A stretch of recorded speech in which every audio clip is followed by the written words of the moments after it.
angalau ukiwa na vikombe vitatu hivi Afrika. Na mpaka sasa hivi wanatafuta tafsiri ya Yanga kuweka nyota 3 kwenye jezi yao. Makombe 30, wana makombe 31 ya ligi. Kwa hiyo nyota moja inamaanisha makombe 10. Inawezekana, wewe sijui. Ndio tafsiri la pekee. Ndio ilivyo. Sababu ni kawaida, swala la nyota kwenye jezi ni kawaida. Sababu hata pale Italia ndio mfumo wao unaotumia sana. Ni timu ambayo yenye makombe kuanzia 10 na kuendelea anapewa nyota moja. Ni mtindo tu ambao unaweza kutumika, sio kwamba ni sheria ambayo inapaswa kukaa milele ama vipi, inaweza ikawepo na ikatolewa. Kwa hiyo nyota 3 za Yanga zinamaanisha yale 30 plus ambao wanashinda ya ligi na wakaweka pale. Kwa klabu yote nayo inaweza ikaweka mpaka pale ambapo shirikisho itakuja kusema kwamba hii tutumie ndio mtindo wa kutambulisha ukubwa wa timu Tanzania hapa inawekwa nyota, basi inaweza ikatumika.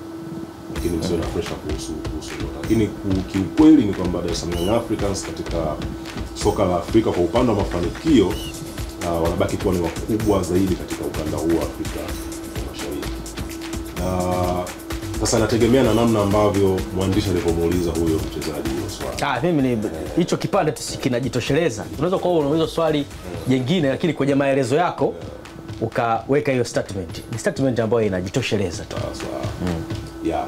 Sasa kwa hicho kusema huyo mchezaji bila shaka anaamsha vita kubwa kati ya Silver Striker na Yanga kwenye mchezo wa marudiano, na inazidi kuunogesha zaidi huu mchezo kwa sababu mpaka sasa hivi ambao anaonekana kuwa na mmoja ndani kwenye hatua ya makundi ni Silver Striker kwa sababu ya kuongoza bao moja.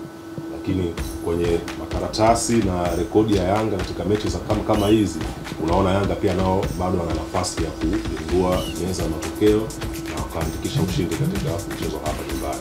Mimi naamini sasa hivi akili za watu wengi zinafikiria Yanga anashinda mchezo huu 5, 6, 7, 4. Ni kitu ambacho watu wengi wanakiamini.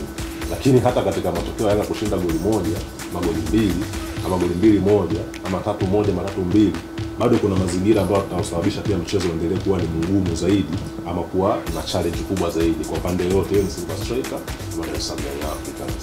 Kwa sababu hadi hiyo statement imetoka kwa mchezaji.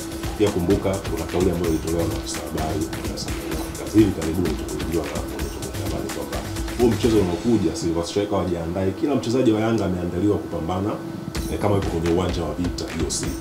Tena akamtaja na Azizi Atamwile kwamba kama ndio huyo Uchizivunga ambaye ninamsifia kwamba ni mchezaji hatari, tunamwekea pale booster katikati ya uwanja, akiweza kupita na mikwara kama hiyo ambayo alikuwa akitoa, inawezekana. Dunia sasa hivi ni mtandao, taarifa zinawafikia na wao pia wana kitu cha kufanya comeback, na wanakuja kusema kwamba ni South Africa